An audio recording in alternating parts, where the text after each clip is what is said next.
పుస్తక ప్రియులకు పునఃస్వాగతం. ఈరోజు మనం రాత్రి 1 గంట 6వ భాగం చూద్దాం.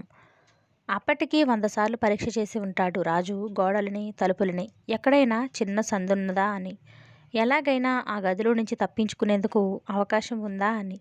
నున్నగా ఉన్నాయి గోడలు, ఉక్కు తలుపు, లోపల వైపు గడియ కూడా లేదు. ఆ గదిలో తనని బంధించి ఎన్ని రోజులనేది తెలియదు రాజుకి. కాఫీ, భోజనము, సిగరెట్లు అన్నీ ఇస్తున్నారు. రాజున్న గది పక్కన చిన్న నీళ్ల గది ఉన్నది. బయటికి వెళ్ళడానికి వీలులేదు, కానీ అన్ని సదుపాయాలు ఉన్నాయి రాజుకి. అతని గదిలోకి ఎవరూ రారు, ఎవరూ మాట్లాడరు అతనితో. తలుపు పక్కన గోడలో ఒక మాయ తలుపున్నది. దాన్ని బయట నుంచి తెరిచి ఆ చిన్న గూడు లాంటి తలుపులో నుంచి అతనికి ఇవ్వదలుచుకున్నది అందిస్తారు. రాజు పలకరించిన అందించేవాళ్ళు మాట్లాడరు. తను ఇంకా ఈ గదిలో ఎన్నాళ్ళు బందీగా ఉండాలో తెలియదు. ఎందుకు తనని వీళ్ళు ఇలా మేపుతున్నారో అంతకన్నా తెలియదు. తను అక్కడి నుంచి తప్పించుకునేందుకు మార్గం ఏమైనా ఉందా అని ఆలోచించి రాజు మెదడు వేడెక్కిపోయింది. బోనులో పులిలా ఆ గదిలో తిరుగుతున్నాడు. తలుపు దగ్గర చప్పుడయ్యి అటు తిరిగాడు. మిస్టర్ రాజు, కదలకుండా అక్కడే నిలుచో. నీతో మాట్లాడడానికి వచ్చాను. అనవసరంగా అఘాయిత్యానికి దిగి నీ ప్రాణానికి ముప్పు తెచ్చుకోక అన్నాడు ఎవడో. ముగ్గురు వచ్చారు గదిలోకి. ముగ్గురు నల్లని బట్టలు వేసుకున్నారు. మొహాలకి ముసుగులు కట్టుకున్నారు. ముందున్న అతను పొట్టిగా, లావుగా ఉన్నాడు. అతనికి చెరో పక్కన ఇద్దరు బలశాలులు నిలుచున్నారు. తలుపు మూసుకున్నది. అంటే బయట ఇంకెవరో ఉన్నారు. మాట్లాడండి అన్నాడు రాజు. మీకు యుగంధర్కి ఒకరిని ఒకరు పోల్చుకునే గుర్తు ఏదైనా ఉందా? ఎందుకు అడిగాడు రాజు. మిస్టర్ రాజు, నేను ఉత్త బెదిరింపు మాటలు మాట్లాడను. చాలా సీరియస్గా మాట్లాడుతున్నాను. మేము తలపెట్టిన కార్యక్రమం విజయవంతం కావాలంటే కొంతమంది చావక తప్పదు. అవసరమైతే మీ ప్రాణాలు తీసేస్తాము. జాలి, పాపభీతి ఇటువంటివి ఏమీ లేవు మాకు. అయితే అడిగాడు రాజు. మీరు చచ్చిపోయేది, బతికి ఉండేది మీ చేతుల్లోనే ఉంది. యుగంధర్ చేతిలోనూ ఉంది. యుగంధర్తో కొన్ని విషయాలు మీరు మాట్లాడాలి. మీరే మాట్లాడుతున్నట్టు ఆయనకి నిశ్చయంగా తెలియాలి. అందుకే మీకు యుగంధర్కి గుర్తు ఏదైనా ఉన్నదా అని అడిగాను. ఉన్నది. మీకు చెప్పను. నాకు చెప్పనవసరం లేదు. మీరు మాట్లాడాలి. రండి అన్నాడతను. ఆ ఇద్దరు బలశాలులు రాజుని చెరొక భుజము పట్టుకున్నారు. ముఖ్యమంత్రి చేతి గడియారం చూసుకున్నాడు. రాత్రి 10 గంటలయింది. ఆయన పక్కన హోంమంత్రి, ఎదురుగా ఐజీ ఆఫ్ పోలీస్, ఆయన పక్కన స్పెషల్ బ్రాంచి డైరెక్టర్ భండార్కర్ కూర్చుని ఉన్నారు. సరిగ్గా 10 గంటలకి వస్తానన్నారు యుగంధర్. ఇంకా రాలేదే అన్నాడు ముఖ్యమంత్రి. వస్తారు, తప్పకుండా వస్తారు. భండార్కర్ అంటుండగా తెల్లని ప్యాంటు, తెల్లని కోటు, మడత టోపీ పెట్టుకుని ట్రేలో టీపాట్, కప్పులో పెట్టుకుని ఒక అతను గదిలోకి వచ్చాడు. కప్పులలో టీ పోసి అందరికీ ఇస్తున్నాడు. ఆయన ఏదైనా చిక్కుల్లో పడ్డారేమో అన్నాడు హోంమంత్రి. లేదు, నేనేమీ చిక్కుల్లో పడలేదు. చిక్కుల్లో పడ్డది మన దేశం. అందరూ ఆ మాట్లాడుతున్న మనిషి వైపు చూశారు. టీ కప్పులు తెచ్చిన మనిషి యుగంధర్. ఇదేమిటి యుగంధర్, ఈ వేషం ఏమిటి అడిగాడు ముఖ్యమంత్రి. తప్పలేదు. శత్రువులు అందరినీ ఓ కంట కనిపెడుతున్నారు. నేను మిమ్మల్ని కలుసుకున్నానని శత్రువులకి తెలిస్తే ప్రమాదం. అందుకని ఈ వేషంలో వచ్చాను అంటూ యుగంధర్ ఐజీకి భండార్కర్కి మధ్య ఉన్న కుర్చీలో కూర్చున్నాడు. దేశానికి ప్రమాదం అన్నారు. అదేమిటో చెబుతారా అడిగాడు ముఖ్యమంత్రి. ఇవాళ రాత్రి 1 గంటకి ఈ రాష్ట్రం శత్రువుల ఆధీనం అవుతుంది. ఏమిటి, శత్రువుల ఆధీనం అవుతుందా? ఎవరా శత్రువులు? ఈ రాష్ట్రాన్ని ఎలా వాళ్ళు తమ ఆధీనంలోకి తీసుకుంటారు అడిగాడు ముఖ్యమంత్రి. చైనా గూఢచారి ఒకడు ఈ దేశం వచ్చి కొన్నాళ్లు ప్రయాసపడి ఓ పథకం ఆలోచించాడు. ప్రజా విప్లవం అన్న సాకుతో ఈ రాష్ట్ర ప్రభుత్వాన్ని తొలగించి అధికారం చేపట్టడానికి పథకం వేశాడు. రాత్రి 1 గంటకి దెయ్యమని భ్రమ కలిగించి కొంతమందిని ఎత్తుకుపోయారని మీకు తెలుసు. అది దెయ్యం కాదని, ఎవరో మనుషులే చేశారని నేను ఇదివరకే మీకు రుజువు చేశాను.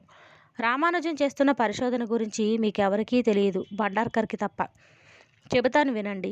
గోలీకాయంత చిన్న బాంబులు తయారు చేయడానికి, ఫౌంటైన్ పెన్ అంత చిన్న ఫైరింగ్ గన్ తయారు చేయడానికి రామానుజం తన ల్యాబొరేటరీలో కృషి చేస్తున్నాడు. ఆ చిన్న ఫైరింగ్ గన్లో ఒక్కసారే 10 బాంబులు పెట్టవచ్చు. ఒక బాంబు తర్వాత ఇంకో బాంబు పిస్తోలు గుళ్ళలా పేల్చవచ్చు. ఫర్లాంగ్ దూరం వరకు వెళుతుంది ఆ బాంబు. అది దేనికైనా తగలగానే పేలుతుంది. అది పేలిన చోట ఓ 100 గజాల విస్తీర్ణంలో ఏమున్నా శిథిలమైపోతుంది. అంతేకాక చుట్టుపక్కల మంటలు చెలరేగుతాయి. పర్వత ప్రాంతాలలో శత్రువులతో గొరిల్లా యుద్ధం చేయడానికి ఉపకరిస్తుంది. రామానుజం ఈ బాంబుని, ఫైరింగ్ గన్ని తయారు చేశాడు. పరిశోధన ముగిసింది. ప్రయోగానికి కొన్ని బాంబులు, ఫైరింగ్ గన్లు సిద్ధపరిచాడు. అప్పుడు అతని భార్య అలెస్ని ఎత్తుకుపోయారు. ఆ బాంబులు, ఫైరింగ్ గన్నులు ప్రభుత్వానికి ఇవ్వొద్దని, అవి చేసే విధానం తమకి చెప్పమని, అటువంటి బాంబులు, ఫైరింగ్ గన్నులు 200 తయారు చేసి ఇవాళ రాత్రి 1 గంటలోగా తమకివ్వాలని రామానుజానికి చెప్పారు. రామానుజం ఒప్పుకున్నాడు. ఒప్పుకోకపోతే అతని భార్యను చంపేస్తామని బెదిరించేప్పటికి. Good God! ఎంత ఘోరం జరిగింది! రామానుజం లాబొరేటరీలో నుంచి పూచిక పుల్ల కూడా బయటకు పోకుండా స్పెషల్ బ్రాంచి వాళ్ళు ఎందుకు జాగ్రత్త పడరు? అన్నాడు హోంమంత్రి. ఆ జాగ్రత్త నేను తీసుకున్నాను. రామానుజం మొదట్లో శత్రువులకి లొంగిపోయి ఆ బాంబులు, ఫైరింగ్ గన్నులు ఇస్తారని ఒప్పుకున్నా. తర్వాత తన ధర్మం తెలిసొచ్చి మనతో సహకరించాడు. అతను శత్రువులకి ఇచ్చే బాంబులు చిన్న టపాకాయలు లాంటివి. పెద్ద చప్పుడు అయినా నిప్పురాదు. ఎవరికీ ఎలాంటి హాని జరగదు. థ్యాంక్ గాడ్ అన్నాడు ముఖ్యమంత్రి. ఈ ప్రభుత్వ పాలనలో డబ్బున్న వాళ్ళు ఇంకా డబ్బున్న వాళ్ళని అవుతున్నారని, బీదలు ఇంకా బీదవాళ్ళు అవుతున్నారని, సమాన సంపద, సమాన భోగము అందరికీ ఉండాలంటే విప్లవం తీసుకురావాలని బోధించి ఎంతమందో యువతీ యువకులని వాళ్ళ ముఠాలో చేర్చుకున్నారు. ఓ పర ప్రభుత్వంతో చేతులు కలిపి మాతృదేశానికి ద్రోహం చేస్తున్నామని ఆ యువతీ యువకులకి తెలియదు. విప్లవం తీసుకొస్తున్నామనే ఉత్సాహంతో పనిచేస్తున్నారు. నా అంచనా ప్రకారం భారతీయులు, మన దేశస్థులు, యువతీ యువకులు దాదాపు 2000 మంది చేరారు వాళ్ళ ముఠాలో. వాళ్ళ కార్యకలాపాలకి డబ్బు కావాలి కదా. చైనాలో మన నోట్ల లాంటి నోట్లు అచ్చు వేయించి తెచ్చాడు ఆ గూఢచారి. కానీ ఆ నోట్లు తన ముఠా వాళ్ళకి ఇస్తే వాళ్ళలో ఎవరైనా పట్టుబడితే అతని పథకమే తారుమారవుతుంది. అందుకని హీరాలాల్ కొడుకుని ఎత్తుకుపోయారు. అతన్ని బెదిరించి దొంగ నోట్లు ఇచ్చి అతని దగ్గర నుంచి మంచి నోట్లు తీసుకుంటున్నారు. ఆ మంచి నోట్లే తన ముఠా మనుషులకి ఇస్తున్నాడు. తన కొడుకు కోసం ఎంత డబ్బైనా ఇవ్వడానికి హీరాలాల్ సిద్ధంగా ఉన్నాడు.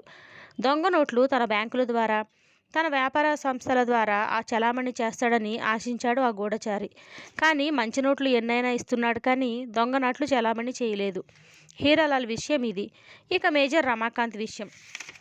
మేజర్ రమాకాంత్ బారక్స్లో చాలా కలుపుగోరు మనిషి. అతనంటే వాళ్ళ క్యాంప్లో అందరికీ చాలా ఇష్టం. మేజర్ రమాకాంత్ ప్రియురాల్ని ఎత్తుకుపోయి అతన్ని తమ చెప్పు చేతల్లో పెట్టుకున్నారు. రమాకాంత్ ద్వారా శత్రువులు సాధించదలుచుకున్నది ఇది. ఈ రాత్రి 11 గంటలకి రమాకాంత్ ఓ పార్టీ ఇస్తున్నాడు. శత్రువులు 25 మంది యువకుల్ని బారక్స్లోకి తీసుకువెళతారు. 20 మంది ఆడవేషం వేసుకున్న మగాళ్ళు, 5 ఆడవాళ్ళు. లోపలికి వెళ్ళిన తర్వాత ఆ 25 పార్టీలో ఉన్న సైనికోద్యోగులను బందీలుగా చేస్తారు. తర్వాత ఏరియా కమాండింగ్ ఆఫీసర్ని, మిగతా పెద్ద సైనికోద్యోగుల్ని బందీలు చేస్తారు. ఒకడు ఆర్మీ బిల్డింగ్ మీదకి వెళ్ళి రామానుజం ఇచ్చే ఆయుధం పట్టుకుని కూర్చుంటాడు. కమాండింగ్ ఆఫీసర్ స్థానికులు ఏం చెయ్యాలో చెబుతారు. అతను చెప్పినట్లు సైనికులు వినకపోతే మేడ మీద నుంచి బారక్స్ మీద బాంబులు వేసి సైనికులందరినీ చంపేస్తారు. ఇది రాత్రి 1 గంటకి జరగబోయేది చెప్పాడు యుగంధర్. ముఖ్యమంత్రి మొహం పాలిపోయింది. మేజర్ రమాకాంత్తో మాట్లాడాను. తన ప్రియురాలి మీద ప్రేమ వల్ల మొదట అతను శత్రువులకి లొంగిపోయినా తర్వాత తన తప్పు తెలుసుకున్నాడు. శత్రువుల పథకం పారదు. ఆ 25 మంది లోపలికి వెళ్ళగానే మేడ మీదకి వెళ్లే మనిషిని వెళ్ళనిచ్చి వాళ్ళందరినీ బందీలు చేస్తాడు. ఆ భయం ఏమీ లేదు అన్నాడు యుగంధర్. ఇంతేనా? ఇంకేమైనా చేస్తున్నారా? అడిగాడు హోంమంత్రి. ఆర్డినెన్స్ ఇంజనీర్ పార్థసారథి కూతుర్ని ఎత్తుకుపోయి అతన్ని బెదిరించి వాళ్ళు సాధించినదేమిటో చెబుతాను. ప్రతి సంవత్సరము ఈ నెలలో పోలీస్ వాళ్ళ ఆయుధాల్ని మరమ్మతుకి, సర్వీసింగ్కి ఆర్డినెన్స్ ఫ్యాక్టరీకి వస్తాయి. పాత వాటికి బదులు కొత్తవి ఇస్తారు. కొత్తవి పరీక్ష చేసి మంచి కండిషన్లో ఉన్నది లేనిది చూసి ఇచ్చే పార్థసారథి అలా వాటిని తనిఖీ చేస్తున్నప్పుడు వాటి స్ప్రింగ్స్, లాక్స్ చెడగొట్టి పనికిరానివిగా చేయమని పార్థసారథిని శత్రువులు ఆజ్ఞాపించారు. శత్రువుల మాట వినకపోతే తన కూతురి ప్రాణం తీస్తారు. పార్థసారథి శత్రువులు చెప్పినట్లు చేశాడు. Good God! అయితే ఇప్పుడు పోలీస్ స్టేషన్లో ఉన్న ఆయుధాలన్నీ పనికిరావన్నమాట అన్నాడు హోంమంత్రి. నోనో, పార్థసారథికి పరిస్థితి నచ్చచెప్పిన తర్వాత అతను నాకు నిజం చెప్పాడు. పనికిరాని ఆయుధాలు పంపుతున్నట్లు నటించాడు కానీ నిజానికి పనిచేసే కొత్త ఆయుధాలే పంపాడు. ఐజీకి నాకు తప్ప ఈ విషయం ఎవరికీ తెలియదు. హోంమంత్రి చిన్నగా దగ్గి అడగడం మర్చిపోయాను. ఈ సమావేశానికి కమిషనర్ గిరిని ఎందుకు పిలవలేదు? పోలీస్ కమిషనర్ గిరి కొడుకు రమేష్ని కూడా శత్రువులు ఎత్తుకుపోయారని మీరు మర్చిపోయారా? ఆ తర్వాత గిరిని కలుసుకోవడము, తనకి ఆయనకి జరిగిన సంభాషణ వివరంగా చెప్పాడు యుగంధర్. కమిషనర్ గిరి ద్వారా శత్రువులు ఏం సాధించదలిచారో, ఆయన్ని ఏం అడిగారో నాకు తెలియదు. నేను మళ్ళీ ఆయన్ని కలుసుకోలేదు చెప్పాడు యుగంధర్. యుగంధర్, గిరి కూడా శత్రువులకు లొంగిపోయాడా? What a shame! నాకెందుకు చెప్పలేదు? అరెస్ట్ చేయించేవాడిని అన్నాడు వైజీ. తొందరపడకండి. గిరిని అరెస్టు చేసినంత మాత్రాన ప్రయోజనం ఏమిటి? ఈ రాత్రి వాళ్ళ పథకం జరగకుండా ఆపాలి. కుట్రదారుల్ని పట్టుకోవాలి. గిరి శత్రువులకి లొంగిపోలేదని, శత్రువులను పట్టుకునేందుకు తనో పథకం ఆలోచించాడని నేను అనుకుంటున్నాను. మీరు డివిజన్ 2 పోలీస్ స్టేషన్‌కి ఫోన్ చేసి, ఈ రాత్రి జరగవలసిన కార్యక్రమం గురించి ఆదేశాలేమైనా వచ్చాయా అని అడగండి, చెప్పాడు యుగంధర్. వెంటనే ఐజీ ఆఫ్ పోలీస్ స్టేషన్‌కి ఫోన్ చేశాడు. Inspector Samuel here. IG speaking. Instructions వచ్చాయా? వచ్చాయి సార్. ఒకసారి చెప్పండి. సరిగా ఫాలో అయ్యారో లేదో తెలుసుకోవాలి. సరిగ్గా రాత్రి 12:40 ఒక రైటర్‌ని మాత్రం స్టేషన్‌లో ఉండనించి, మిగతా 24 కానిస్టేబుల్స్, 2 సార్జెంట్లు, 3 హెడ్ కానిస్టేబుల్స్ వ్యాన్‌లో వెళ్ళిపోవాలి. ఆయుధాలన్నీ నా గదిలో వదిలేసి వెళ్ళిపోవాలి. ఐజీ మొహం పాలిపోయింది. ఒక్క క్షణం అని రిసీవర్ మీద మూతిపెట్టి ఆ సంగతి యుగంధర్కి చెప్పాడు. కమిషనర్ గిరి ఇంత ద్రోహం చేస్తాడని అనుకోలేదు. కొడుకు మీద ప్రేమ ఉండవచ్చు కానీ దేశాన్ని శత్రువులకి అప్పగిస్తాడా? చైనాకి మనకి జరిగిన యుద్ధంలో, పాకిస్తాన్కి మనకి జరిగిన యుద్ధంలో ఎంతమంది యువకులు మరణించలేదు? దేశం కోసం ప్రాణాలు అర్పించిన ఆ యువకుల తల్లిదండ్రులు గిరికి ఎందుకు జ్ఞాపకానికి రాలేదు? తన కొడుకు బాగుంటే చాలా అన్నాడు. ప్లీజ్ ఇంకేమైనా ఆదేశాలు వచ్చాయేమో అడగండి, చెప్పాడు యుగంధర్. Yes inspector. తర్వాత అడిగాడు ఐజీ. వ్యాన్ ఎక్కి వెళ్ళిపోయిన వాళ్ళు 1 గంటకి 10 నిమిషాలుందనగా వెనక వీధిలోకి వెళ్ళి వ్యాన్ దిగి గోడ దూకి రహస్యంగా పోలీస్ స్టేషన్లోకి రావాలి. వీధిలో నిలబడి చూసి ఎవరైనా చూస్తూ ఉంటే వాళ్ళకి కనపడకూడదు. స్టేషన్లోకి వెళ్ళి తలుపుల వెనక కిటికీల పక్కన బల్ల మూలలో నిలుచోవాలి. 1 గంటకి కొంతమంది స్టేషన్లోకి వస్తారు. వచ్చి రైటర్ని పిస్తోలు చూపించి బెదిరిస్తారు. సరిగ్గా ఆ సమయానికి మేము వాళ్ళ మీద పడి వాళ్ళని పట్టుకుని లాకప్లో పెట్టాలి. తర్వాత ఏం చెయ్యాలో చీఫ్ కమిషనర్ ఇన్స్ట్రక్షన్ ఇస్తామన్నారు, చెప్పాడు ఇన్స్పెక్టర్. ఐజీ ఈ విషయం చెప్పగానే యుగంధర్ నిట్టూర్చాడు.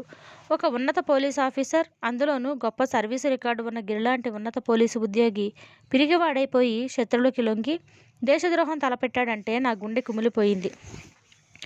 మన దేశానికి చెడ్డ రోజులు వచ్చాయనుకున్నాను. ఇప్పుడు నా గుండె బరువు ఎంతో తగ్గిపోయింది. గిరి శత్రువులకి లొంగిపోలేదు. లొంగినట్లు నటిస్తూ వాళ్ళ పథకం తారుమారు చేయడానికి తన ప్రయత్నం తను చేశాడన్నమాట, అన్నాడు యుగంధర్. యుగంధర్, నాకు ఒక చిన్న సందేహం కలుగుతోంది. ఈ శత్రు గూఢచారి వేసిన పథకం విజయవంతమైనా, అంటే పోలీస్ స్టేషన్లన్నీ వాళ్ళ హస్తగతం చేసుకున్న, మిలిటరీ బ్యారెక్స్ వాళ్ళ ఆధ్వర్యంలోకి వెళ్ళిపోయినా, నన్ను నా సహచరులైన మిగతా మంత్రులని బందీలు చేసిన ఎంతకాలం ఈ రాష్ట్రం వాళ్ళ చేతుల్లో అట్టే పెట్టుకోగలరు? కేంద్ర ప్రభుత్వం లేదా?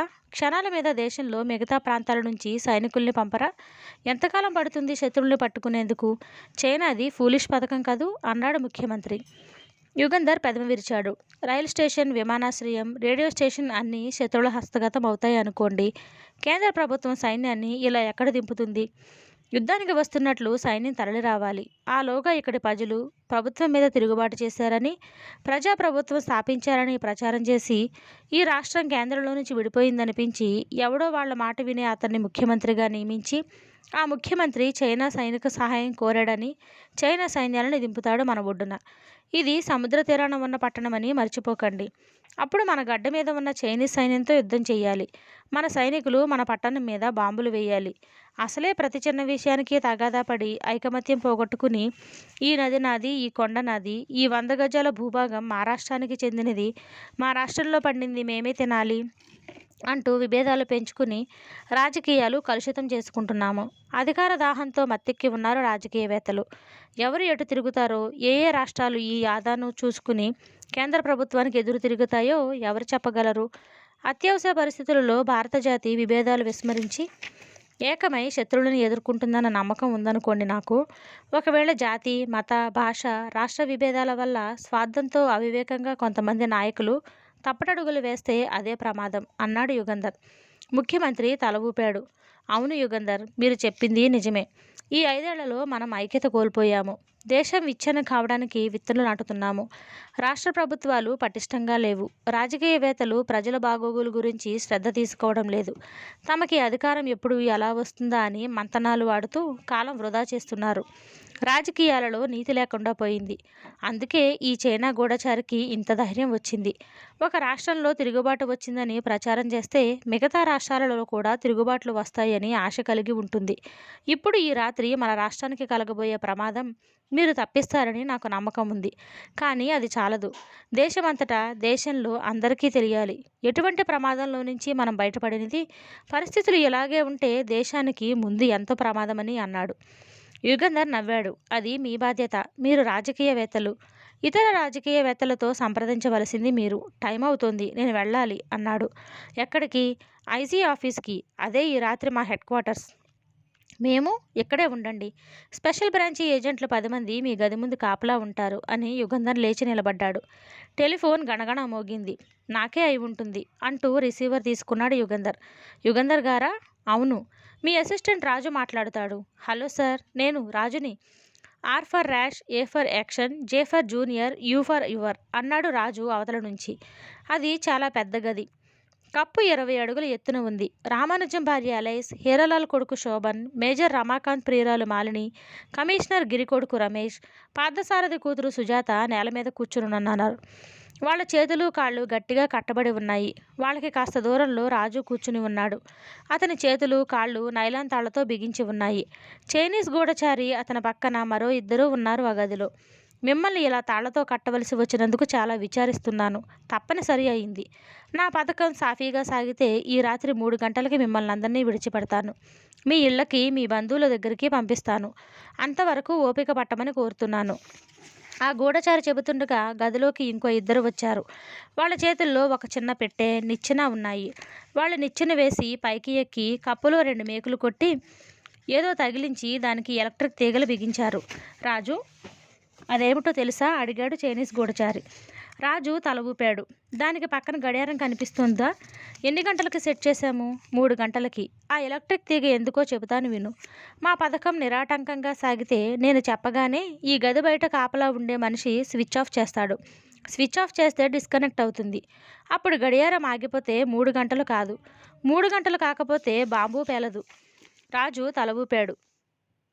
నా పథకం తారుమారైతే కావడానికి వీల్లేదు. అయితే యుగంధర్ వల్ల అవ్వాలి. నేను నా మనిషికి స్విచ్ ఆఫ్ చేయమని చెప్పడానికి వీలుండదు. స్విచ్ ఆఫ్ చేయకపోతే సరిగ్గా 3 గంటలకి బాంబు పేలుతుంది. బాంబు పేలితే మీరంతా ఏమవుతారో తెలియదు. తెలుసు అన్నాడు రాజు. ఇదిగో టెలిఫోన్. యుగంధర్ గారికి ఫోన్ చేసి ఈ విషయం వివరంగా చెప్పండి. రాజు తల ఊపాడు.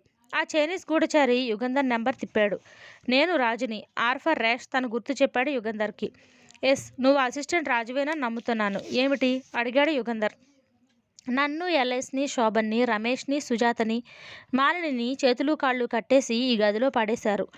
పైన కప్పులో టైం బాంబు పెట్టారు. 3 గంటలకి బాంబు పేలే ఏర్పాటు చేశారు. బాంబు పెట్టడం, కంట్రోల్ స్విచ్ గది బయట పెట్టడం నేను చూశాను చెప్పాడు రాజు. అయితే? అడిగాడు యుగంధర్. మీకు ఈ విషయం చెప్పమన్నాడు. మమ్మల్ని బందీ చేసిన ఆ గూఢచారి మీతో మాట్లాడుతాడట అన్నాడు రాజు. రాజు ఆ మాట చెప్పగానే క్లిక్ మన్నది ఫోను. డిస్కనెక్ట్ అయింది. యుగంధర్ రిసీవర్ పెట్టేశాడు.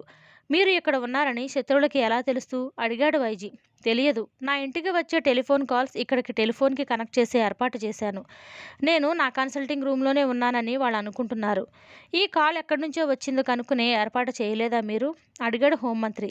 చేశాను, కానీ ప్రయోజనం ఉండదనుకుంటాను. కాల్ ట్రేస్ చేసే లోపున డిస్కనెక్ట్ అయింది. ఇది క్రాస్ బార్ ఆటోమేటిక్ ఎక్స్చేంజ్. వాళ్ళందరినీ ఒకే గదిలో బంధించారని, 3 గంటలకు పేలేటట్లు టైం బాంబ్ ఏర్పాటు చేశారని మీకు చెప్పడం దేనికి? అడిగాడు ముఖ్యమంత్రి. నన్ను బెదిరించడానికి. రాజు ప్రాణం బలి కాకుండా ఉండేందుకు నేను వాళ్ళకి సహాయం చేస్తానని అన్నాడు యుగంధర్ తల వంచుకుని. మాట్లాడాడు. గొంతు జీరపోయింది. యుగంధర్, ఈ చైనీస్ గూఢచారి పథకం సాగకుండా మనం అడ్డుపడితే ఆ గదిలో ఉన్న వాళ్ళందరూ పోలీస్ కమిషనర్ కొడుకు, నీ అసిస్టెంట్ రాజు కూడా మరణిస్తారు కదూ? అడిగాడు ముఖ్యమంత్రి. యుగంధర్ చివరన లేచి నిలబడ్డాడు. అవును, వాళ్ళంతా చస్తారు. బాంబు పేలి తలలు బద్దలయ్యి పేగులు బయటకు వచ్చి కాళ్ళు చేతులు విరిగి కప్పు మీద పడి చస్తారు. ఏం చేయమంటారు? నా అసిస్టెంట్ రాజు చస్తాడని, పోలీస్ కమిషనర్ కొడుకు ప్రాణం పోతుందని ఈ రాష్ట్రాన్ని చైనీస్ గూఢచారికి అప్పచెప్పమంటారా? చెప్పండి. ఏం చేయమంటారో చెప్పండి బిగ్గరగా అరిచాడు. 2 చేతులతో బల్ల మీద గుద్దాడు. యుగంధర్ మానసిక క్షోభలో ఉన్నాడని అందరికీ తెలుసు. రాజు మీద ఎంత ప్రేమ ఉన్నా దేశం కోసం రాజుని బలివ్వడానికి సిద్ధపడ్డాడని గ్రహించారు అందరూ. సారీ యుగంధర్ అన్నాడు ముఖ్యమంత్రి లేచి వెళ్ళి యుగంధర్ చేతులు పట్టుకుని. That's all right. మన దేశ స్వాతంత్రం కాపాడుకునేందుకు ఎంతమంది తమ ప్రాణాలు అర్పించలేదు ఇదివరలో? ఇంతకుముందు ఎంతమంది తమ ప్రాణాలు త్యజించవలసి వస్తుందో? దేశం కోసం నా ప్రాణం ఇవ్వటానికి నేను ఎప్పుడూ సిద్ధమే. వాళ్ళందరినీ వదిలేసి ఆ బాంబు ఉన్న గదిలో నన్ను పెడతానంటే సంతోషంతో ఒప్పుకుంటాను అంటున్నాడు యుగంధర్. తెలుసు యుగంధర్, తెలుసు అన్నాడు హోంమంత్రి. అంతలో టెలిఫోన్ మళ్ళీ మోగింది. యుగంధర్ రిసీవర్ తీసుకున్నాడు. యుగంధరా? Yes, Yugandhar here. రాజు చెప్పిన విషయాలు విన్నారుగా? ఆ టైం బాబుకి కంట్రోల్ స్విచ్ ఒకటి ఏర్పాటు చేశాను. అది నా ఇంటికి ఓ ఫర్లాంగ్ దూరంలో ఉంది. 3 గంటల లోపున 3 గంటలకి సర్క్యూట్ కంప్లీట్ అయ్యి బాంబు పేలే లోపున ఆ స్విచ్ నొక్కితే బాంబు పేలదు. అంటే రాజు మిగతా వాళ్ళు బతుకుతారు. అలాగా యుగంధర్, వాళ్ళ ప్రాణాలు నా చేతుల్లో లేవు. మీ చేతుల్లోనే ఉన్నాయి. వాళ్ళు చచ్చేది బతికేది మీరు నిర్ణయించగలరు. ఎలా? 3 గంటల లోపున కంట్రోల్ స్విచ్ దగ్గర ఉన్న మా మనిషికి టెలిఫోన్ చేసి స్విచ్ ఆఫ్ చేయమని నేను చెప్పాలి.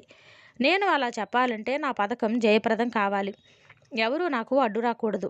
అలాగా యుగంధర్, మీరు సామాన్య అపరోధ పరిశోధకులు కారని నాకు తెలుసు. మంత్రులు, గవర్నర్లు, ఉన్నతోద్యోగులు మీకు స్నేహితులని, మీ సలహాలకు విలువిచ్చి పాటిస్తారని తెలుసు నాకు. అయితే అడిగాడు యుగంధర్, ఈ రాత్రి 12 గంటల లోపున 11:30 తర్వాత ముఖ్యమంత్రి తన కేబినెట్ మంత్రులందరితో గవర్నర్ భవనంలో సమావేశం అయ్యి ఏర్పాటు చేయండి. 1 గంట వరకు వాళ్ళు అక్కడి నుంచి కదలకూడదు. ఎందుకు? అడిగాడు యుగంధర్. ఎందుకు అనే ప్రశ్న అడగకూడదు. వాళ్ళెవరికీ ప్రాణాపాయం కలగదని హామీ ఇస్తున్నాను. మీ నుంచి ఈ సహాయం అవసరం కాబట్టి మిమ్మల్ని విడిచిపెట్టాను. లేకపోతే రాజుతో పాటు మీరు నా బందీగా ఉండేవారు. వాళ్ళందరినీ గవర్నర్ భవనంలో సమావేశపరిస్తే ఏమిటి ప్రయోజనం? అడిగాడు యుగంధర్. మీకేం ప్రయోజనం రాజు? మిగతా వాళ్ళు బతుకుతారు. అంతకన్నా మీకేం ప్రయోజనం కావాలి? రాజు ప్రాణం రక్షించేందుకు ఈ మాత్రం చేయలేరా? చేస్తాను అన్నాడు యుగంధర్. Thank you. మళ్ళీ మీకు ఫోన్ చేయను. ఈసారి మిమ్మల్ని ప్రత్యక్షంగా కలుసుకుంటాను. క్లిక్ మన్నది టెలిఫోన్. యుగంధర్ బరువుగా ఊపిరి వదిలి రిసీవర్ పెట్టేశాడు. టెలిఫోన్ తీగలు తెంపేసి రిసీవర్ బద్దలు కొట్టాడు చైనీస్ గూఢచారి. మిస్టర్ రాజు, మీరు యుగంధర్ అసిస్టెంట్ అని నేను మర్చిపోలేదు. చీపురు పుల్ల చేతికి చిక్కితే వీళ్ళందరినీ విడిచి ఇక్కడి నుంచి పారిపోగల సమర్థుడివి నువ్వు. అది నాకు తెలుసు. అందుకే ఈ గదిలో ఒక్క వస్తువు లేకుండా చేశాను. టెలిఫోన్ తీసేశాను. నేను వెళ్ళిపోతాను. మళ్ళీ నేను నిన్ను చూసేది లేనిది మీ యుగంధర్ ప్రవర్తన మీద ఆధారపడి ఉంటుంది.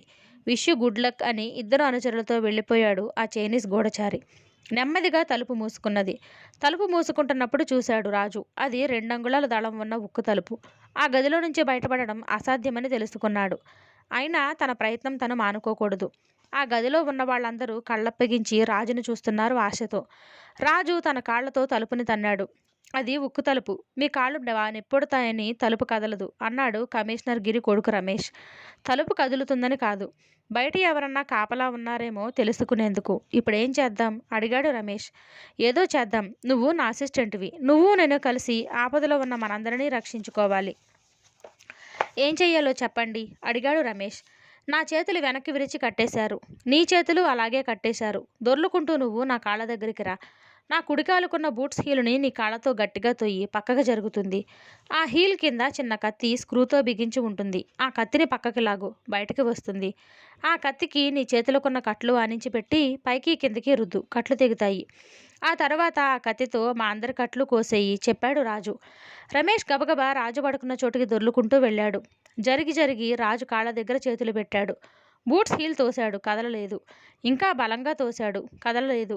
బలమంతా పెట్టి తోశాడు. అయినా కదలలేదు. కదలలేదండి అన్నాడు. 2వ కాలు హీల్స్ తోసి చూడు చెప్పాడు రాజు. రమేష్ ఆ హీల్స్ బలంగా తోశాడు. పక్కకి కదిలింది. వేళ్లతో తడిమి చూడు. కత్తి నీ వేళ్లకి తగులుతుంది. కనిపించి పక్కకి లాగాడు. Very good. నీ చేతికి కట్లు కోసేసుకో చెప్పాడు రాజు. రమేష్ తన చేతులకున్న కట్లు కత్తి మీదకు పెట్టి కిందికి పైకి రాయడం ప్రారంభించాడు. కట్లు తెగలేదు. సరికదా, రక్తం ప్రవాహంగా కారుతోంది. వద్దు, నేను ప్రయత్నిస్తాను అన్నది ఎలేస్. కత్తి చాలా చిన్నదండి. పెద్దవాళ్ల చేతులకి హీల్ అడ్డొస్తుంది. కొంచెం రక్తం కారితే ఏమవుతుంది అన్నాడు Ramesh. Very good, go on అన్నాడు రాజు. గవర్నర్ భవనంలో బ్యాంకెటీ కాల్లో కూర్చున్నారు గవర్నర్, ముఖ్యమంత్రి, మిగతా మంత్రులందరూ. అప్పుడే అక్కడికి వచ్చిన డిటెక్టివ్ యుగంధర్ వైపు చూశారందరూ. దయచేసి మీరందరూ మేడ మీద గదిలోకి రండి. ఐజీ ఆఫీస్ నుంచి మా హెడ్ క్వార్టర్స్ ఇక్కడికి మార్చాము. గేటు దగ్గర 2 సెంట్రీలకి బుల్లెట్ ప్రూఫ్ కవచాలు వేశాము. ఈ ఆవరణలో ఉన్న చెట్ల వెనక స్పెషల్ బ్రాంచి ఏజెంట్లు 20 మంది, సిటీ పోలీస్ ఆఫీస్ సిఐడి ఆఫీసర్లు 18 మంది, ఆర్మీ ఇంటెలిజెన్స్ ఆఫీసర్లు 14 మంది దాక్కున్నారు. మీకెవరికి ఎటువంటి హాని కలగదని హామీ ఇస్తున్నాను. రండి అని యుగంధర్ మేడ మీదకి దారి తీశాడు. మేడ మీద గదిలో పెద్ద బల్ల, దాని మీద 12 టెలిఫోన్లు, ఒక 2-వే రేడియో ఉన్నాయి. ఆ బల్లకి ఎదురుగా వరుసగా కుర్చీలున్నాయి. యుగంధర్ ఒక కుర్చీలో కూర్చుంటూ, అందరూ కూర్చోండి. ఈ రాత్రి ఈ ఆపద గడిచేంత వరకు నన్ను మద్రాసు పోలీసు శాఖకి ముఖ్యాధికారిగా, స్పెషల్ బ్రాంచికి అత్యవసర నాయకుడిగా, ఆర్మీ ఇంటెలిజెన్స్కి డైరెక్టర్గా, సైనిక సమూహానికి ఈ ఏరియాకి కమాండర్గా, ముఖ్యమంత్రి సలహా మీద గవర్నర్ సూచన వల్ల కేంద్ర హోంమంత్రి నియమించారు. నా మిత్రుడు పోలీసు శాఖలో ఘటకుడు అయిన ఐజీలో కానీ, బండార్కర్లో కానీ, ఆర్మీ ఏరియా కమాండర్లో కానీ ప్రభుత్వానికి విశ్వాసం లేక కాదు. ఈ రాత్రికి అన్ని శాఖలు ఏకలక్ష్యంతో ఒక్కరి ఆధీనంలో పనిచేయవలసి ఉంది కనుక అలా చేశారు. ఈ అధికారులందరికీ ఈ విషయం ముందే తెలిపారు కనుక మా మధ్య విభేదాలు రావు. ఈ రాత్రి ఈ ఆపద గడిచిపోయాక నేను సామాన్య డిటెక్టివ్ అయిపోతాను. ఈ ఉద్యోగులందరూ తిరిగి వాళ్ళ అధికారాలు తీసుకుంటారు అని యుగంధర్ చెబుతుండగా గోడ గడియారం 1 కొట్టింది. అందరి గుండెలు జల్లుమన్నాయి. గంట మోత ఇంకా అందరి చెవుల్లో గింగురమంటోంది. అంతలో టెలిఫోన్ మోగింది. యుగంధర్ రిసీవర్ తీసి బల్ల మీద ఉన్న స్విచ్ నొక్కాడు. Major Ramakant reporting sir. Yes Yugandhar here, proceed. ఆడవాళ్లలా వచ్చిన 20 మందిని పట్టుకుని ఓ గదిలో బంధించాము. మేడ మీదకి వెళ్లవలసిన అతన్ని బంధించి విడిగా ఉంచాము. ఇప్పుడు ఇక్కడ నా దగ్గరే ఉన్నాడు. అతని వద్ద ఆయుధాలు కాక 2-వే రేడియో కూడా ఉంది. Major, you have done good work. Continue the good work. ఆ 2-వే రేడియో పట్టుకు వచ్చి అతన్ని వాళ్ళ బాస్కి చెప్పమను. అంతా సక్రమంగా సవ్యంగా జరిగిందని, ఆర్మీ క్వార్టర్స్ తమ ఆధీనంలో ఉన్నదని చెప్పాడు యుగంధర్. చెప్పనంటున్నాడు. ప్రాణం పోయినా చెప్పడట. అతని విషయంలో మీరు ఏం చేసినా మీకు నిందరాదు. ఎముకలు విరక్కొట్టండి, కళ్ళు పీకేయండి, తోలు ఒలిచేయండి, నానా హింసలో పెట్టండి. అతను చెప్పే వరకు అతని కోడ్ నెంబర్ తెలుసుకుని నాకు చెప్పండి. అంతా సక్రమంగా సాగిందని చైనీస్ గూఢచారి అనుకోవాలి. అది చాలా ముఖ్యం అని యుగంధర్ రిసీవర్ పెట్టేశాడు. ఇంతలో ఇంకో టెలిఫోన్ మోగింది. Inspector Samuel speaking sir. మీ ఇన్స్ట్రక్షన్స్ ప్రకారం చేశాను. 14 మందిని లాకప్లో పెట్టాను. వాళ్ళ దగ్గర ఉన్న ఆయుధాల్ని స్వాధీనం చేసుకున్నాను. ఒకటి దగ్గర 2-వే రేడియో ఉన్నది చెప్పాడు ఫోన్లో. Very good inspector. నయానో భయానో అతని చేత ఆ 2-వే రేడియోలో చెప్పించండి. పోలీస్ స్టేషన్ తమ స్వాధీనమైనట్లు. ఈ రాత్రికి క్రిమినల్ ప్రొసీజర్ కోడ్ సంగతి మర్చిపోండి. మీ ఇష్టం. ఏం చేసినా సరే నాకు కావలసిన పని జరగడం ముఖ్యం అన్నాడు యుగంధర్. ఈ విధంగానే రైల్ స్టేషన్ నుంచి, ఎయిర్పోర్ట్ నుంచి, రేడియో స్టేషన్ నుంచి టెలిఫోన్ కాల్స్ వస్తున్నాయి. ఏం చెయ్యాలో వాళ్ళకే చెబుతున్నాడు యుగంధర్. ఇప్పటి వరకు మనం అనుకున్న ప్రకారం జరుగుతోంది. మన పథకం సాఫీగా సాగుతోందన్న నమ్మకంలో ఉండి ఉంటాడు శత్రువు అన్నాడు యుగంధర్. అంతలో బల్ల మీద ఎర్రదీపం వెలిగింది. వెరీ గుడ్, వచ్చాడు, రండి చూద్దాం అన్నాడు యుగంధర్. దీపం ఆర్పి కిటికీ దగ్గరికి వెళ్ళి త్వర తొలగించి చూశాడు. అందరూ కిటికీలో నుంచి చూస్తున్నారు. గేటు దగ్గర 2 కార్లు, 2 వ్యాన్లు ఆగాయి. సెంట్రీలు గేటుకి అడ్డంగా నిలబడ్డారు. డామ్ డామ్ అని మెషిన్ గన్ మోగింది. సెంట్రీలు ఇద్దరూ పక్కకు పరిగెత్తారు. మళ్ళీ మెషిన్ గన్ మోగింది. సెంట్రీలు ఇద్దరూ కింద పడిపోయారు. భయం లేదు, వాళ్ళకి ఏం కాదు, చచ్చిపోయినట్లు నటిస్తున్నారు అంతే అన్నాడు యుగంధర్. ఆ కార్లు, వ్యాన్లు లోపలికి వస్తున్నాయి. యుగంధర్ జేబులో నుంచి పిస్టోల్ తీశాడు.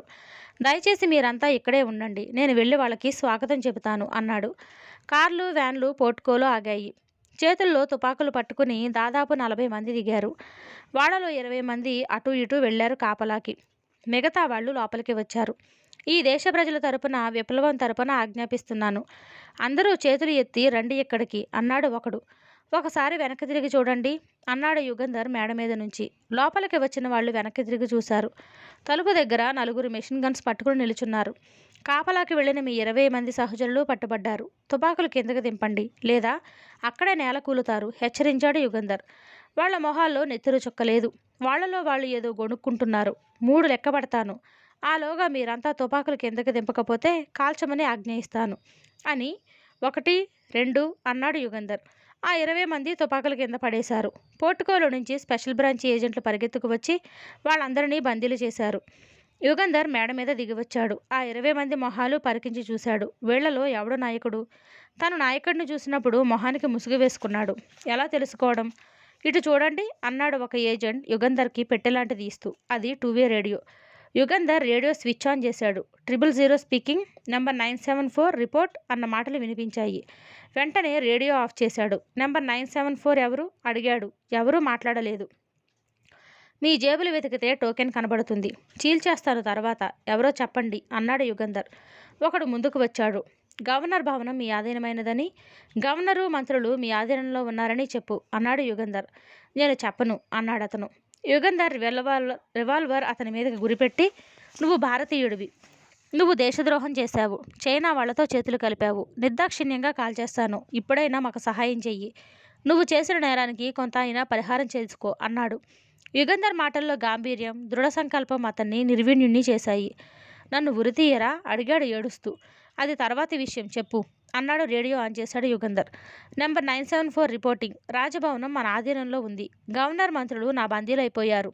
ఇన్స్ట్రక్షన్స్ అన్నాడు. 000 హియర్. కంగ్రాచులేషన్స్. నేను వస్తున్నాను చెప్పాడు రేడియోలో ఆ చైనీస్ గూఢచారి. తెగిపోయాయి అంటూ సంతోషంతో అరిచాడు రమేష్. 2 చేతులు పైకి ఎత్తి రాజుకు చూపిస్తూ, 2 చేతుల నుంచి కాళ్ళ నుంచి రక్తం కారుతోంది. ముందు ఆ రక్తం తుడుచుకో, తర్వాత ఆ కత్తి తీసి దాంతో నా చేతుగట్లు కోసేయి చెప్పాడు రాజు. 5 నిమిషాల తర్వాత చేతులు రుద్దుకుని రమేష్ చేతులు పరీక్ష చేసి, బాగా కోసుకున్నావు, ఇప్పుడు ఏం చేయలేను, త్వరగా మిగతా వాళ్ళందరి కట్లు తెంపేయాలి. అందరి కట్లు కోసేశాడు. అందరూ లేచి నిలబడ్డారు. ఇప్పుడు 2 గంటలైంది. ఇంకో గంట టైం ఉంది ఈ బాంబు పేలడానికి. ఈ గదిలో నుంచి మనం తప్పించుకునే అవకాశం లేదు కనుక ఈ బాంబు పేలకుండా చెయ్యాలి అన్నాడు రాజు. ఎలా అడిగింది ఎలైస్. ఒకటే మార్గం. ఒకళ్ళ భుజాల మీద ఒకళ్ళం ఎక్కి బాంబుని అందుకోవాలి. అందుకుని డిస్కనెక్ట్ చెయ్యాలి చెప్పాడు రాజు. పడిపోము. ఒకరి భుజాల మీద ఒకళ్ళం అంత ఎత్తుకు ఎలా నిలుచుంటాం అడిగింది సుజాత. నేను గోడ దగ్గర నిలుచుంటాను. నా భుజాల మీద ఎలైస్ నిలుచుంటుంది. పడకుండా గోడని పట్టుకుంటుంది. తర్వాత సుజాత, తర్వాత మాలిని. శోభన్ మరీ చిన్నవాడు, వాడు వద్దు. చివరికి రమేష్. ఆ బాంబు తీగలు ఎలా ఊడతీయాలో రమేష్కి నేను చెబుతాను. జాగ్రత్తగా విను రమేష్. నువ్వు పైకి వెళ్ళిన తర్వాత నేను నిన్ను చూడటానికి వీలుండదు అన్నాడు రాజు. డేంజరస్. రమేష్ తప్పు చేస్తే బాంబు పేలుతుంది. మీరే పైకి వెళ్ళకూడదా అన్నది ఎలైస్. రాజు నవ్వాడు. అందరి బరువు కింద ఎవరు మోస్తారు? రమేష్ చాకచక్యం మీద మనం ఆధారపడాలి. రమేష్ పైకి ఎక్కిన తర్వాత గోడ దగ్గర నుంచి నేను అంగుళం కదులుతాను. పడిపోకుండా ఎవరికి వాళ్ళు తమ భుజాల మీద ఉండే వాళ్ళ నడుం పట్టుకుని బ్యాలెన్స్ పోకుండా జాగ్రత్త పడాలి. నెమ్మదిగా మనం గది మధ్యకి వెళ్ళాక రమేష్ బాంబుని డిస్కనెక్ట్ చేస్తాడు చెప్పాడు రాజు. పోర్టికోలో కారు ఆగింది. స్తంభం వెనక నక్కి నిలుచున్నాడు యుగంధర్. కారు తలుపు తెరవలేదు. కారులో నుంచే కేక వేశాడు. నెంబర్ 974 అని. నెంబర్ 974 లోపల నుంచి కేక వేశాడు. లోపలికి రండి సార్ అని. No, come here and report. ముఖ్యమంత్రిని తీసుకురా కేక వేశాడు కారులో నుంచి. యుగంధర్ కాచుకున్నాడు. ఆ చైనీస్ గూఢచారి సహనం పోయి కారులో నుంచి దిగుతాడేమోనని. 5 నిమిషాలు 10 నిమిషాలు గడిచిపోయాయి. ఎవరూ రాలేదు. ఆ గూఢచారికి ఏదో అనుమానం కలిగి కారు స్టార్ట్ చేశాడు. ఆగు కేక వేశాడు యుగంధర్. ఆపండి కేక వేశాడు ఐజీ. పిస్తోళ్లు పేలాయి. మెషిన్ గన్స్ మోగాయి. చైనీస్ గూఢచారి కారు రివ్వున వెళ్ళిపోయింది. యుగంధర్ పరుగు తీశాడు. అతన్ని పారిపోనివ్వకూడదు, పట్టుకోవాలి. ఆగి ఉన్న ఓ కారు దగ్గరికి పరిగెత్తాడు. ఆ కారు స్టార్ట్ అయింది. తన పథకం తారుమారైందా? ఇంకా కొంతమంది శత్రువులు మిగిలారా అని యుగంధర్ అనుకుంటుండగా, ఎక్కండి యుగంధర్ క్విక్ అన్నాడు కారులో నుంచి పోలీస్ కమిషనర్ గిరి. యుగంధర్ ఒక గంతున కారులోకి దూకాడు. గిరి కారుని వేగంగా పోనించాడు. కీచుమంటున్నాయి టైర్లు. హారన్ బొయ్యమంటోంది. దూరంలో వెళుతున్న కారు వెనక ఉన్న ఎర్రదీపం మీదే దృష్టి ఉంచి తోలుతున్నాడు గిరి. సారీ యుగంధర్, మీతో కలవకుండా ఒంటిగా నా ప్రయత్నం నేను చేసినందుకు. ఆ చైనీస్ గూఢచారి ఇప్పుడు ఇక్కడికి వస్తాడని నాకు తెలుసు. అందుకే ఇక్కడికి వచ్చి కాచుకున్నాను చెప్పాడు గిరి. తెలుసు మిస్టర్ గిరి, మీరు శత్రువులకి లొంగిపోలేదని. మీలాంటి ఉన్నత పోలీసు ఉద్యోగులే లొంగిపోతే దేశం ఏం కాను అన్నాడు యుగంధర్. నా కొడుకుని పొట్టన పెట్టుకున్న ఆ దుర్మార్గుణ్ణి తప్పించుకు పారిపోనివ్వకూడదు. గిరి, నా అసిస్టెంట్ రాజు కూడా అక్కడే ఉన్నాడు. తెలుసు. టైం బాంబు పెట్టారట వాళ్ళంతా ఉన్న గదిలో. ఇప్పుడు టైం ఎంత అయింది? 2 గంటలైంది. బాంబు పేలేలోగా వాణ్ణి పట్టుకుని ఆ ఆశ లేదేమో. రాజుని మీ అబ్బాయిని రక్షించగలమన్న ఆశ లేదు. ఆ ఇల్లు ఎక్కడున్నదో మనకు తెలియదు. కమిషనర్ కళ్ళలో నీళ్లు నిండాయి. పెదములు వణుకుతున్నాయి. అయినా కారు స్పీడు తగ్గించలేదు. ఇంజన్ హోరుమంటోంది. గూఢచారి కారును సమీపిస్తున్నాడు. సెయింట్ థామస్ రోడ్ దాటారు. పూనమల్లి చేరుకున్నారు. ఇంకో రోడ్లోకి తిరిగి గ్రాండ్ ట్రంక్ రోడ్లోకి వెళ్ళింది ముందున్న కారు. స్పీడ్గా, అంతకన్నా స్పీడ్గా తోలుతున్నాడు గిరి. గ్రాండ్ ట్రంక్ మీద రోడ్డు మీద 14 మైళ్ళు ప్రయాణం చేశాయి 2 కార్లు. ముందున్న కారు ఎడమవైపు చెరుక్కున తిరిగి ఆగింది. ఏమైంది? ఎందుకు కారు ఆపేశాడు అన్నాడు గిరి. కారు దిగి పరిగెత్తుతున్నాడు. రండి అన్నాడు యుగంధర్. చెట్ల మధ్య నుంచి గట్ల మీద నుంచి పరిగెత్తుతున్నాడు ఆ చైనీస్ గూఢచారి. యుగంధర్, గిరి అతను తరుముకుంటూ పరిగెత్తారు. డామ్ డామ్ పేలింది పిస్తోల్. గిరి కాల్లో దిగబడింది గుండు. మీరు ఆగిపోండి, నేను అతన్ని వదలను అని యుగంధర్ పరిగెత్తాడు. మసక వెలుగులో ఒక ఇల్లు లాంటిది కనిపించింది. చైనీస్ గూఢచారి ఆ ఇంట్లోకి వెళ్ళలేదు. పక్కనున్న మెట్లు ఎక్కి పైకి వెళుతున్నాడు. వెనక తిరిగి యుగంధర్ వస్తున్న వైపు పిస్తోలు పేలుతున్నాడు. తన దగ్గరికి యుగంధర్ రాకుండా 2 నిమిషాల్లో పిస్తోల్ పేలలేదు. యుగంధర్ ముందుకు వెళ్ళాడు. మళ్ళీ పిస్తోల్ పేలింది. డాబా మీదకి వెళ్ళి ఏదో చేస్తున్నాడు అతను. యుగంధర్ కళ్ళు పెద్దవి చేసి చూశాడు. ఒక పెద్ద టార్బాలిన్ దేని మీద నుంచో తీసి మెట్ల మీద పాడేశాడు అతను. ఇప్పుడు యుగంధర్ మెట్లెక్కి వెళ్లడం సులభం కాదు. నిమిషం తర్వాత ఇంజన్ హోరు వినిపించింది. యుగంధర్, అది హెలికాప్టర్, తప్పించుకుపోతున్నాడు రాస్కిల్ అంటూ కమిషనర్ గిరి పరిగెత్తాడు, కాలు నుంచి రక్తం కారుతున్నా లక్ష్య పెట్టకుండా. యుగంధర్ టార్పలిన్ లాగేసి పారేసి గబగబా మెట్లు ఎక్కాడు. హెలికాప్టర్లో నుంచి అతను పిస్తోల్ పేల్చాడు. క్షణాలు నిమిషాలవుతున్నాయి, నిమిషాలు దొర్లిపోతున్నాయి. అంతమంది బరువు మెజ్జల మీద మోసుకుంటూ రాజు అంగుళం అంగుళం జరుగుతున్నాడు. త్వరగా జరిగితే పైన నిలుచున్న వాళ్ళు బ్యాలెన్స్ తిప్పి పడతారని భయం. పడ్డారంటే బాంబు డిస్కనెక్ట్ చేసే అవకాశం పూర్తిగా పోతుంది. టైం ఎంతయింది అన్నాడు రమేష్. 2:55. ఇంకా 5 నిమిషాలేనా ఉంది? అవును. ఇంకెంత దూరంలో ఉన్నావు? 2 అడుగులు. అయితే త్వరగా కదులుతాను. ఎవరూ పడకూడదు అన్నాడు రాజు. పోలీస్ కమిషనర్ గిరి గురిచూసి రివాల్వర్ పేల్చాడు. కాక్పిట్లో కూర్చున్న అతనికి తలకి గుండు తగిలింది. తల ముందుకు వేలాడేశాడు.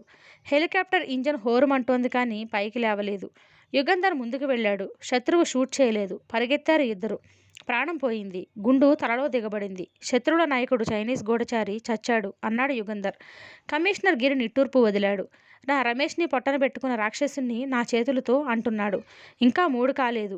5 నిమిషాలు టైం ఉంది. రండి అన్నాడు యుగంధర్. ఎక్కడికి? అడిగాడు గిరి. ఇదే శత్రువుల హెడ్ క్వార్టర్స్ అయి ఉండాలి. ఈ ఇంట్లోనే వాళ్ళని బంధించి ఉంటాడు. రండి అంటూ మెట్ల దగ్గరకు పరిగెత్తాడు యుగంధర్. ఇంకెంత దూరం? అడిగాడు రాజు. బరువు మొయ్యలేకుండా ఉన్నాడు. భుజాలు విరిగిపోతున్నట్లుంది. ఇంకో 2 అంగుళాలు. టైం ఎంతయింది? 2:59 చెప్పాడు రమేష్. రాజు కాళ్ళు కాలడం లేదు. అయినా ప్రాణరక్షణ కోసం శరీరంలో ఎక్కడినుంచో మిగిలిన కాస్త శక్తి కూడదీసుకుని ముందుకు నడిచాడు. అందింది అరిచాడు రమేష్. తెంపేయ్ చెప్పాడు రాజు.